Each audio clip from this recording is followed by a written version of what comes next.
राधा वल्लभ कुंज विहारी,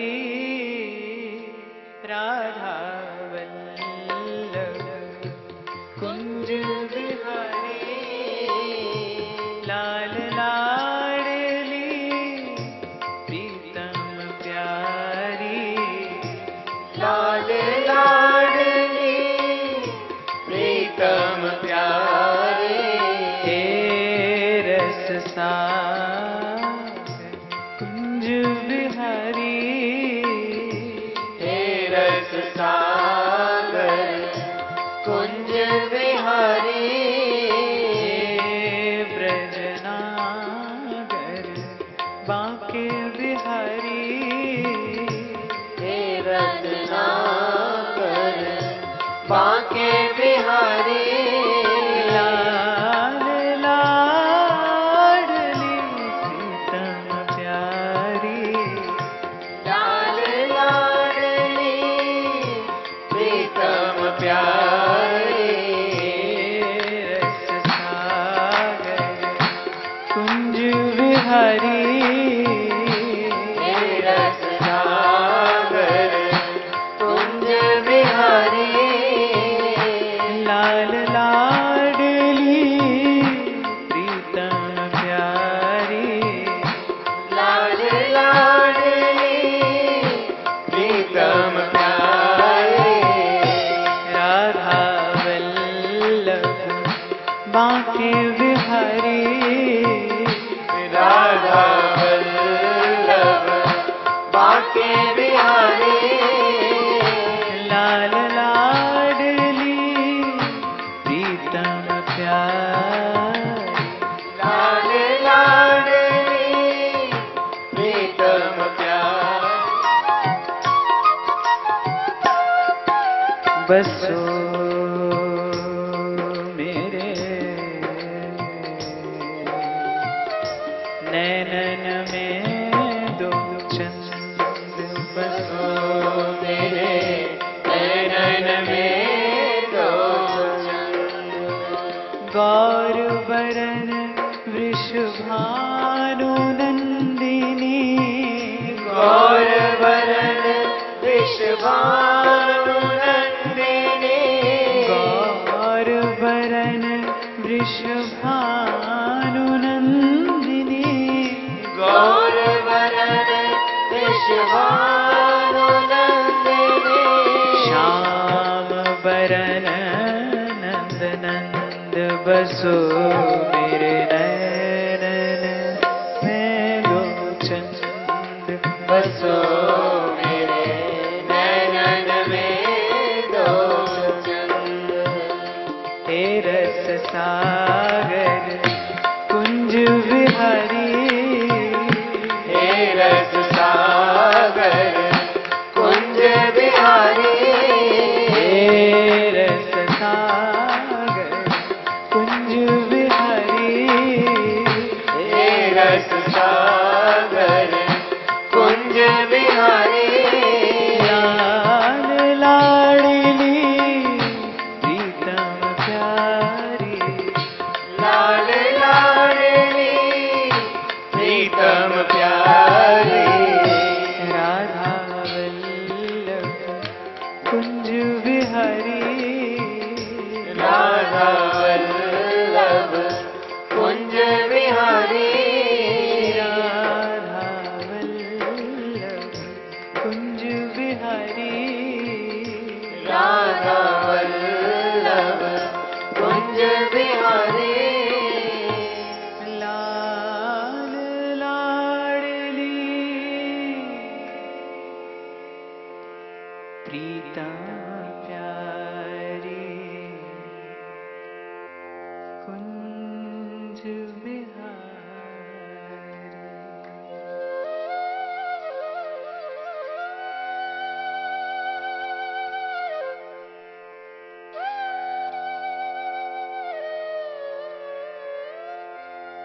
समस्त संत भक्तन की जय। वृंदावन की प्रीति रीति का अवलंब लेकर राधा माधव के नित्य दिव्य मधुराति मधुर क्रीड़ा विलास का हम सौभाग्य से आस्वादन कर रहे हैं। अभी यहाँ आने से पहले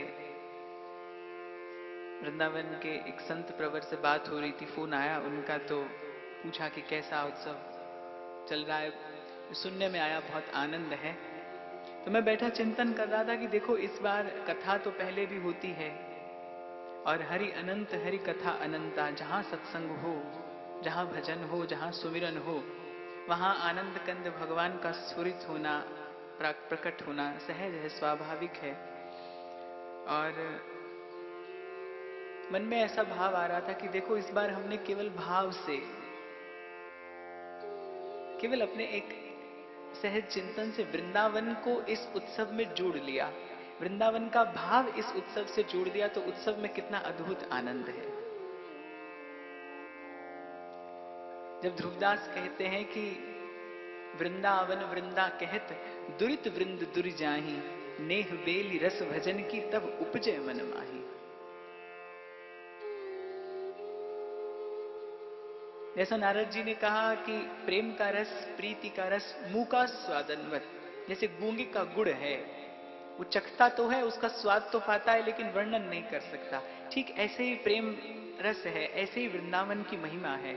जिन पर वृंदावन कृपा करते हैं, जिन पर वृंदावन बिहारी कृपा करते हैं, जिन पर वृंदावन की कुंज निकुंज कृपा करती हैं, वो इस रस का आस्वादन करते हैं, पाते हैं। वृंदावन वृंदावन क्यों है, या वृंदावन क्यों अनुपम है, क्यों विलक्षण है, इसका तो कोई उत्तर किसी के पास नहीं है, क्योंकि प्रश्न भी शब्द से किया जाता है और उत्तर भी शब्द से दिया जाता है। प्रश्न और उत्तर वाणी का विषय है और प्रेम आस्वादन का विषय है, अनुभव का विषय है, इसलिए इसका कोई उत्तर नहीं है, लेकिन ये है ऐसा।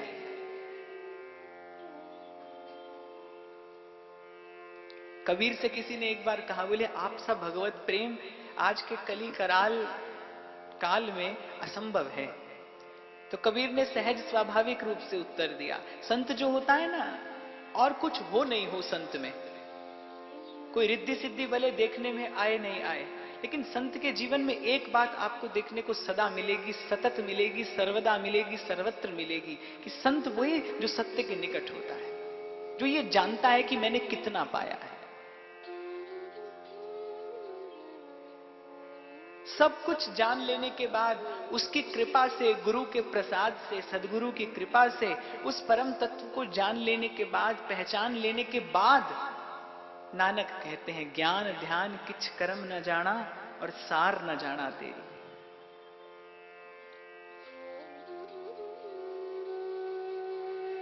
तुलसी कहते हैं इदमित्थम, अर्थात भगवान ऐसे ही हैं।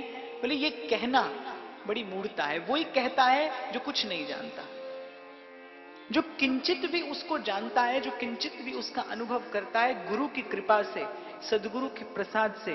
देखो एक जानकारी होती है जो व्यक्ति बुद्धि का बल लेकर प्राप्त करता है। आज समाज में, देश में, इस राष्ट्र में कितने ऐसे हैं जो भागवत की कथा कहते हैं, राम कथा कहते हैं, गीता का चिंतन प्रस्तुत करते हैं, लेकिन वो प्रस्तुतिकरण है। मैंने कहा ना, एक सत्संग होता है, एक कार्यक्रम होता है। एक व्यक्ति मेरे पास आया, बोले महाराज जी आपसे प्रोग्राम कराना है।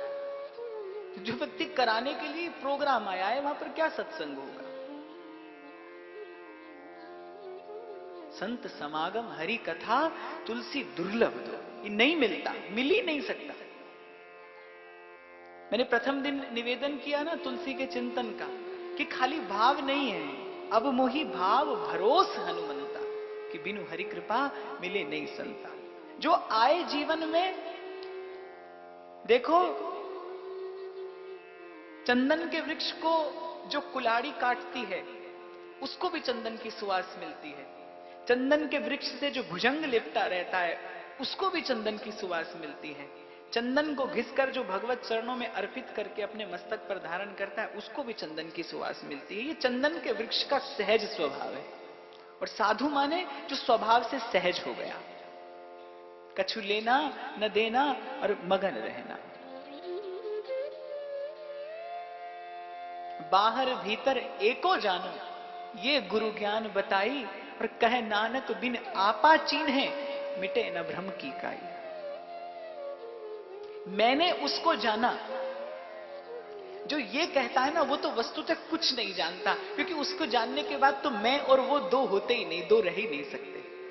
जो ये कहता है ना, मैं भगवान को जानता हूं, मैं भगवान को पहचानता हूं, वो वस्तुतः कुछ नहीं जानता, क्योंकि उसको जानने के बाद द्वंद्व द्वैत रहता ही नहीं। मैं नहीं कहता, तुलसी कह रहे हैं, सोई जाने जिन दे हूं जनाई,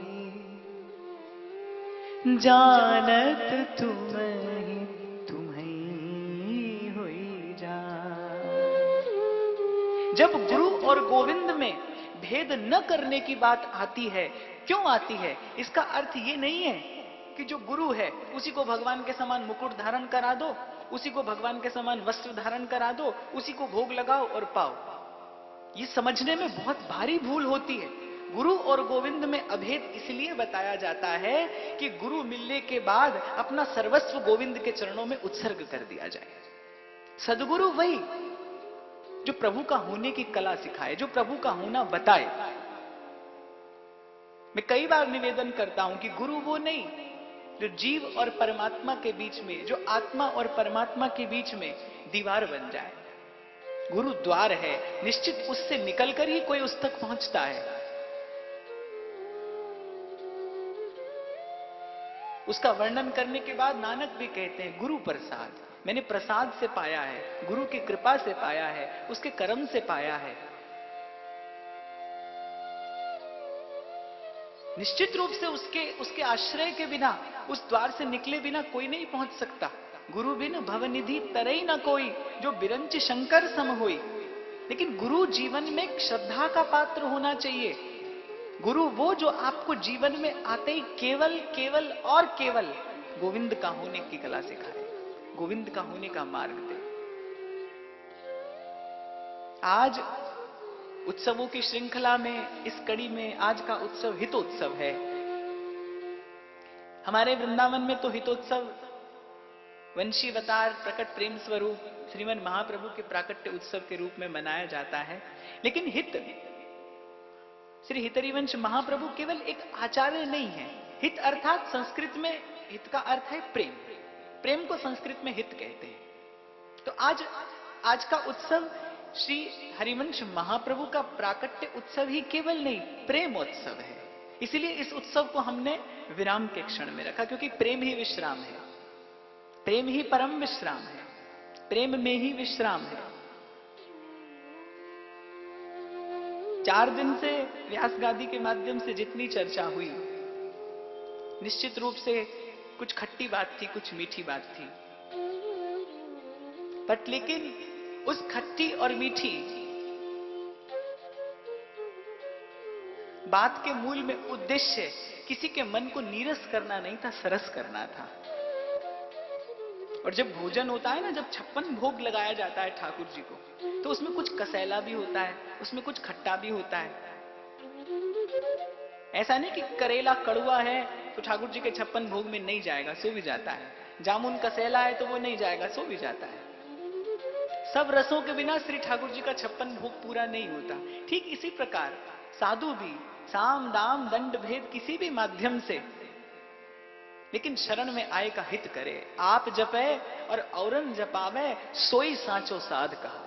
वही सच्चा साधु है जो शरण में आने वाले को, अपने निकट में आने वाले को भगवत चरणारविंद की येन केन प्राप्ति करा दे। हमारे राधा वल्लभ जी के एक बड़े सहज स्नेही महात्मा हुए राधा वल्लभ शरण जी। बड़े बलिष्ठ थे, राजपूत क्षत्रिय थे और श्री जी की खूब सेवा दिन रात करते थे, खूब खाते थे, खूब सेवा करते थे। हमारे गिरिराज जी वाले पंडित गया प्रसाद जी महाराज कहते थे, अच्छा बहुत लोग तो आधे से ज्यादा जीवन व्रत उपवास करने में ही निकाल देते हैं। और आपको सच्ची बात कहता हूं, किसी को कड़वी लगेगी, किसी को बुरी लगेगी, लगे तो लगे, अब मैं क्या करूं, लेकिन बात सच्ची है इसलिए कहनी पड़ेगी मुझे। हेम को सुमेर दान, रतन अनेक दान, गजदान अन्नदान भूमि दान करही, मोतिन को तुला दान, मकर प्रयाग नहान, ग्रहण में काशी दान चित्त शुद्ध धरही, सेजदान कन्यादान कुरुक्षेत्र गौदान, इतने में पापन को नेक हूं न हरही, और कृष्ण केसरी को नाम एक बार लीन है, ध्रुव पापी तिहु लोकन में छिन माही तरही। ये संतों ने मथ के वेद शास्त्र और पुराण को ये सार निकाला है, ये नवनीत निकाला है कि वह मोद न मुक्ति के मंदिर में, जो मोद भरा ब्रज धाम में है। इतनी छवि राशि अनंत कहां, जितनी छवि सुंदर श्याम में है। शशि में न सरोज सुधा रस में, न ललाम लता अभिराम में है, और इतना सुख और किसी में नहीं जितना सुख कृष्ण के नाम में है। नाम में, सुमिरन में, भजन में, सेवा में, सत्संग में मन न लगे, किसी का भी नहीं लगता। किसका लगता है? सोचो, संसार में आते ही सुमिरन में मन तो उसका लगता है जो प्रभु का होकर आता है, संत का मन लगता है। संत संसार में आकर बनता नहीं। सोचो, संसार की भी योग्यता किसी व्यक्ति के पास होती है ना, तो संसार के लोग कहते हैं पूत के पांव पालने में ही दिखाई पड़ जाते हैं। अगर संसारिक योग्यता भी किसी के पास हो, और संतत्व संसार थोड़ी देता है, संसार की विद्या थोड़ी देती है। कबीर कहते हैं, प्रेम बीज पलटे नहीं, चाहे युग जाए अनंत, ऊंच नीच घर अवतरे, पर रहे संत का संत। मेड़ता के राजकुल में हो इसलिए मीरा ऊंची नहीं है, और एक चर्मकार के कुल में रविदास उत्पन्न हो जाए तो रविदास नीचे नहीं हो जाते। और ठाकुर की लीला है कि राजकुल में उत्पन्न परम भक्तिमती, अपने प्रेम की प्रकट स्वरूपा, साक्षात कृष्ण प्रेम की मंदाकिनी मीराबाई को जब ठाकुर जी गुरु दीक्षा प्रदान कराते हैं, जब ठाकुर जी राम का नाम कर्ण कुहर के माध्यम से और हृदय सिंहासन पर विराजमान कराते हैं, तो लोक की दृष्टि में जूती गांठने वाले रविदास जी करते हैं। भक्त के, संत के संसार में आने का कोई उद्देश्य नहीं होता श्री ठाकुर जी के यश के विस्तार के अलावा। वो केवल एक ही कार्य करने आता है, सोई सेवक रसिक अनन्य, बिमल जस बिस्तरे। जैसे नानक कहते कि 8 पहर गुण गावा, मैं तेरे बिना और नहीं जाना, गुण गावा नित्य तेरे। और सदगुरु का आश्रय, सदगुरु के श्री चरणारविंद का टिकाना, इस सहारा, सदगुरु की प्राप्ति। श्री गुरु तेग बहादुर जी महाराज ने बाणी में फरमाया है कि गुरु नहीं है जीवन में तो बोले धिक जीवना, ऐसे जीने को धिक्कार है कि आपके पास कोई ऐसा चरण नहीं है जहां पर आप माथा रख के निर्भर हो सको। भगवान की मूर्ति के आगे झुकना नहीं है। मैंने कई बार निवेदन किया है कि मंदिर में प्रतिष्ठित भगवत मूर्ति भगवान का प्रतीक है और संत और भक्त भगवान का प्रमाण है। संसार में भी कोई बात केवल प्रतीक से मानी नहीं जाती, स्वीकृत नहीं होती, प्रमाण चाहिए।